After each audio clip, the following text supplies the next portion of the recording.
اور اس نے بار بار مدعی کو کہا کہ اپنی بھانجی کو پیش کرو، تو وہ بھانجی کو پیش نہ کر سکا، اور بڑے زور دباؤ، سفارشیں، پیسہ، ہر آفر دی کہ معاملے کو اس تک مت لے جاؤ، بس اس کو فٹ کر دو۔ اس نے مقدمے کی پوری تفتیش کرنے کے بعد اس کو بی کلاس میں چالان کیا کہ یہ مقدمہ جھوٹا ہے۔ اس دوران آئیو کو پتہ چلا کہ یہ لڑکی تو ہیبیچول ہے، اس ٹائپ کے یہ مقدمے درج کراتی ہے اور لوگوں کو اندر کرواتی ہے اور بھاگ جاتی ہے، جس کو سکندر نے استعمال کیا اپنے مفاد کے لیے۔ لہٰذا اس نے بی کلاس کا مقدمہ چالان کر کے افسران بالا کو بھیجا، افسران بالا نے اس کی توثیق کری اور وہ عدالت میں بی کلاس کا رپورٹ چالان ڈال دی گئی۔ لیکن بدقسمتی سے عدالت نے اس کو سی کلاس کر دیا اور مظلوم کو، یا جو اس میں نامزد ایکیوز تھے جن کے ساتھ ظلم ہو رہا تھا، انہیں ان کے حق سے محروم کر دیا گیا۔ کاش وہ بی کلاس ہو جاتا تو سکندر کی یا اس کے حواریوں کو دوبارہ جھوٹا مقدمہ کرنے کی ہمت نہ ہوتی۔ لیکن کاظمی صاحب، بیچ میں روکوں گا معذرت کے ساتھ آپ کو۔ آپ نے کہا کہ سکندر کا جو سسر ہے انہوں نے ایف آئی آریں کٹوائیں اپنے بیٹوں کے نام، لیکن سمجھ میں یہ نہیں آتا کتنی آسانی سے ایف آئی آر کیسے کٹ جاتی اور باپ بیٹے کے خلاف کیوں کٹوا رہا، یہ سوچنے پہ بڑا عجیب سا لگتا ہے۔ تو ایسا آپ کیسے اس پہ اتنا بڑا الزام لگا رہے ہیں؟ کچھ آپ کے پاس ثبوت ہیں اس کے؟ ہاں سر، بالکل ہے۔ بات یہ ہے کہ سکندر جو ہے اس کے تعلقات فاروق سے ہیں، جو میں نے پچھلی پروگرام میں بتایا تھا، وہ ایک کشمیری لڑکا تھا، کس طرح آیا، کس طرح ہوا، پیدائشی تو کوئی بھی وزیر اعظم بھی نہیں ہوتا، مودی بھی پہلے چائے بیچتا تھا۔ تو بات اتنی سی ہے کہ وہ اس کے چکر میں اتنا دیوانہ ہو گیا کہ وہ جب بیٹے علیحدگی میں اس سے کہتے ہیں، اور ایک اس کا چھوٹا داماد ہے، دیکھیے اس نے داماد نے اس کی گواہی نہیں دی سسر کی، چھوٹے داماد نے، اور اس نے سالے کی گواہی دی اپنے کہ نہیں یہ آپ زیادتی کر رہے ہیں، یہ غلط ہے۔ تو اس نے اس مقدمے میں داماد کو بھی ملزم بنا دیا۔ کہیں سوتیلے بیٹے تو نہیں ہیں یہ؟ نہیں، سوتیلے بیٹے نہیں ہیں، سگے بیٹے ہیں، باپ کی بڑی عزت کرتے ہیں، بہت ہی، یعنی وہ اب بھی اپنے باپ سے ہی کہتا ہے کہ میرے 100 جوتے مارو، آپ بازار میں مارو کھڑے کر کے، لیکن ایسے مقدمے مت بناؤ کہ میری اولاد بھی معاشرے میں سر اٹھانے کے قابل نہ رہے۔ اب بتائیے اگر اس شخص کو اس میں سزا ہو جائے سیکشن 354 کے اندر، تو 354 میں جو عورت کی عفت میں ہاتھ ڈالنا، اس کو ننگا کرنا، اس کے کپڑے پھاڑ دینا، تو اس کی اولاد، اس ملزم کو جب سزا ہو جائے گی تو اس کی اولاد معاشرے میں کس طرح جیے گی؟ ساری زندگی اس کو تانے ملیں گے، تمہارا باپ تو یہ کرتا تھا، تمہارا باپ تو لڑکیوں کپڑے پھاڑتا تھا، وہ تو بڑا بدنما ہوا تھا۔ اور یہ کلیم کون کر رہا ہے؟ یہ اس کا داماد کر رہا ہے۔ داماد کی نگاہ دونوں بھائیوں کے دونوں مکانوں پر ہے، ایک مکان نمبر 18 ہے، دوسرا مکان نمبر 435 ہے۔ 18 نمبر مکان فرحان کی ملکیت ہے، 435 نمبر مکان وجاہت کی ملکیت ہے جو ساؤتھ افریقہ میں رہتا ہے۔ لیکن سر وہ بہن کیسی ہے کہ بہن تو بھائیوں کے لیے ایک سر کا تاج ہوا کرتی ہے، لیکن وہ بہن کیسی ہے جو اپنے بھائیوں کے خلاف کھڑی ہو جاتی ہے؟ یہ سمجھ نہیں آ رہا۔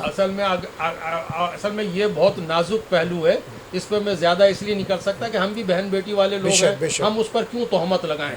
بس ہم اتنا ہی کہیں گے کہ وہ اتنی دیوانی ہو گئی ہے اپنے شوہر کی اور اس کے اشاروں پر ناچنے والی، کہ اگر وہ شوہر اس سے کہے نا کہ قرآن اٹھا کے بول دے تیرے بھائی نے تیرا گریبان پھاڑا، تو وہ یہ بھی کہہ دے گی۔ اللہ وہ اتنی بد کردار، بدقماش قسم کی لڑکی ہے، اتنی جھوٹی ہے، اتنی مکار ہے۔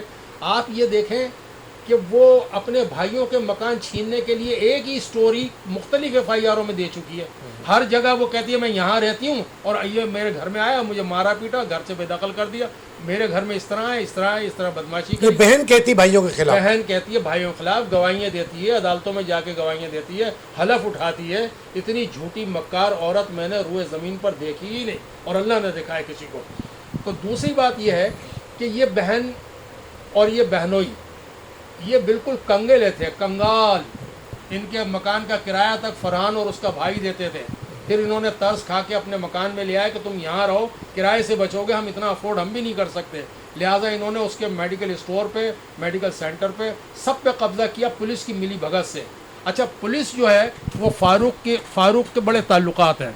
فاروق کے بارے میں ایک اطلاع اور بھی آئی ہے ابھی کہ یہ منشیات بھی بیچتا تھا۔ اچھا، یہ منشیات اسکولوں کے معصوم طالب علموں کو منشیات سپلائی کرتا تھا۔ یہ کہیں اسکول میں ٹیچنگ بھی کرتا تھا، واللہ عالم کس اسکول میں کرتا تھا، اور واللہ عالم اس اسٹوری میں کتنی صداقت ہے۔ یہ تو مجھے ابھی 2 دن پہلے کسی آدمی نے آ کے جب مجھے اسٹوری بتائی تو میں نے آپ کو کال کیا کہ یہ پارٹ 3 میں اس کا اصل چہرہ بھی دکھائیں اعلیٰ حکام کو، کیونکہ دیکھیے میری جو NGO ہے وہ ہے موومنٹ اگینسٹ کرائم. رائٹ. میرا کام ہے نشاندہی کرنا کرائم کے خلاف موو کرنا اور افسران بالا کو روشنی دکھانا, حق بلیک اینڈ وائٹ ان کے سامنے رکھنا, انصاف کرنا عدالتوں کا کام ہے, عمل درآمد کرانا ایجنسیوں کا کام ہے, تفتیش کرنا ایجنسیوں کا کام ہے, پولیس کا کام ہے انکوائری کرے, اگر میری بات سچی ہے تو ملزمان کو پکڑے گرفت میں لے, اگر میں جھوٹی تہمت لگا رہا ہوں اور میرے پاس پروف نہیں ہے تو میرے خلاف کارروائی ہونی چاہیے. گڈ. Right right. دیکھیے جو پروویژن قانون میں تو موجود ہے. اب کانسٹیٹیوشن پاکستان تو یہی کہتا ہے نا کہ بھائی ایک آدمی, اگر آپ ہر جگہ یہ زور ڈالتے ہیں, جو آدمی تھانے میں پہنچتا ہے SHO کا فرض ہے کہ اس کی FIR درج کرے, چاہے وہ بھلے جھوٹ بول رہا ہو لیکن من اور لفظ بلفظ اس کی FIR درج کرے. اب FIR درج کرنے کے بعد جب انویسٹیگیشن میں جاتی ہے, وہ انویسٹیگیٹ کرتا ہے تو پھر وہ بتاتا ہے کہ جناب یہ جھوٹی FIR ہے, لہٰذا اس کے خلاف 182 کا استغاثہ دیا جاتا ہے. ہماری یہاں کمزوری ہے پولیس کے اندر کہ 182,000 میں ایک کیس پر ہوتی ہے اور جب وہ ہو جاتی ہے تو عدالت میں جا کے C کلاس ہو جاتی ہے. وہ لیک آف تو جب یہ لیک آف ایویڈنس میں آپ ڈال دیں گے اس کو تو پھر B کلاس کیسے کامیاب ہوگی؟ اور جب تک کسی مدعی کی جھوٹی FIR B کلاس میں چالان نہیں ہوگی تو معاشرے سے جھوٹی FIR درج کرانے والوں کا قلع قمع نہیں ہو سکتا, ان کی حوصلہ شکنی نہیں ہو سکتی. لوگ اسی طرح جھوٹی FIR کٹاتے رہیں گے اور بے گناہوں کو اس پروسیس میں ڈال دیتے ہیں قانون کے. اب دیکھیے کسی کو اٹھا کے آپ نے FIR کاٹی, انویسٹیگیشن والے کو انویسٹیگیشن ملی, اس نے اریسٹ کیا, اریسٹ کر کے پائپ لائن میں ڈال دیا. اب وہ پائپ لائن میں سفر کرتا ہے, جیل جاتا ہے, ضمانت کراتا ہے, دھکے کھاتا ہے, عدالتوں میں پیسہ خرچ کرتا ہے, وکیلوں کو دیتا ہے, پھر وہ ضمانت پر آتا ہے, پھر سال 2 سال 3 سال مقدمہ چلتا ہے اور اس کے بعد وہ بے گناہ ثابت ہو جاتا ہے, اس کو چھوڑ دیا جاتا ہے. تو مجھے بتائیے کہ اس مظلوم کو انصاف کیا ملا؟ چھوڑ دینا تو کوئی مقصد نہیں تھا, یعنی کوئی فائدہ مند بات تو نہیں تھی نا. چھوڑ دینے سے تو مراد پوری نہیں ہوئی. جب کسی نے جھوٹا مقدمہ کیا ہے تو اس کی سزا ہے. 182 کی کارروائی کیوں ہے؟ کیوں ضابطہ فوجداری 182 کیوں رکھی گئی ہے؟ کیوں استغاثہ نہیں داخل کرتی پولیس؟ کیونکہ وہ پیسے لے لیتی ہے. اب یہ فاروق اور سکندر یہ پولیس کے شولڈر پر سوار ہو کر جو ہے ریس میں گھوڑوں کو ہرانے کے چکر میں ہیں. ان کے جو مددگار ہیں پولیس کے کئی ریٹائرڈ افسر ہیں, کچھ حاضر سروس ہیں, جن میں 2 نام میرے سامنے آئے. ایک راجہ الفت جس نے پرائیویٹ پارٹی کے ساتھ SHO کے کمرے میں خود کو SHO بتاتے ہوئے ایک جرگہ لگایا. رات کے پچھلے پہر اس نے زبردستی کمپرومائز کرایا ملزم اور مدعی کے درمیان اور اس کی راتوں رات اس کی جائیداد پر قبضہ کروایا. تو یہ تو روز روشن کی طرح عیاں ہے, یہ تو کیس موجود ہے. پھر IG صاحب اس پر انکوائری کیوں نہیں کرا لیتے؟ دوسری بات یہ ہے کہ اس کا جو IO ہے, اظہر نام کا IO, اظہر کا سارا گیم اظہر کا ہے. اظہر اور راجہ الفت یہ فاروق اور سکندر کے مددگار ہیں اور یہ ان کی FIR منٹوں میں کٹوا دیتے ہیں کسی بھی تھانے میں جانا ہو, کیونکہ یہ ٹھیک ٹھاک بھاری اس کے اجرت لیتے ہیں. FIR اتنی آسانی سے ایک آدمی صاحب کیسے کٹ جاتی؟ کیونکہ میری اپنی 24-25 سال کی صحافت میں نے دیکھا کہ ایک شناختی کارڈ اگر کسی کا گم ہو جائے, جو کہ اس کا قانونی حق ہے کہ اس کو جا کے اطلاع دے تھانے میں, لیکن وہ بڑا مشکل ہو جاتی. کٹتی بے شک, لیکن اس پہ چکر لگواتے ہیں جب تک کچھ نہ کچھ حساب کتاب نہ بنے, جب تک کوئی فائل نہیں کٹتی. تو ان کی اتنی آسانی سے FIR کٹ کیسے جاتی؟ اس کا یہاں سوال پیدا ہوتا ہے. سر آپ یہ دیکھیں کہ ہمارے یہاں سندھ ہائی کورٹ کے ایک وکیل ہیں, راجہ ریاض ہیں, میرا خیال ہے شاید ان کا نام ہے, ریاض سولنگی. ریاض سولنگی صاحب کتنے تھانوں میں جا کر لڑ رہے ہیں, کتنے تھانوں میں وہاں سے انہوں نے پروگرام کیا ہے, بڑی فائٹ کرتا ہے, بہت فائٹ کرتے ہیں. اللہ رب العالمین ان کو اس کا اجر دے گا, دین میں بھی دے گا, ان کی آل اولاد میں, اور آخرت میں بھی دے گا ان کو, کہ وہ غریبوں کی اتنی مدد کرتے ہیں. ابھی حال ہی میں نے ان کو دیکھا کہ وہ ایک تھانے میں پہنچے ہوئے, ایک عورت کی FIR نہیں کٹ رہی ہے, 1 لاکھ روپے مانگ رہا ہے. وہ کہہ رہے ہیں بھائی کس بات کا 1 لاکھ روپے, اس کی تو بیٹی خود اغوا ہوئی ہے, یہ اپنی بیٹی کی اغوا کی FIR کٹانے آئی ہے, پھر یہ 1 لاکھ روپے اوپر بھی دے. ناظرین یہاں پہ میں کاظمی صاحب کو روکوں گا. بڑے افسوس کی بات ہے کہ جب ایک قانون دان, ایک وکیل اور وہاں پہ جاتا ہے اور ایک اغوا کا کیس جس کی FIR کٹنا لازمی ہے, اس کو ڈھونڈنا بھی لازم ہمارے پولیس کی ذمہ داری ہے, لیکن اس کی FIR کٹنا بڑا مشکل ہوتی. تو سوال یہاں ضرور پیدا ہوتا, جو یہ الزام لگا رہے ہیں کاظمی صاحب کہ ان کی FIR بڑی مشکل سے کاٹی گئی, تو یہ عام آدمی کی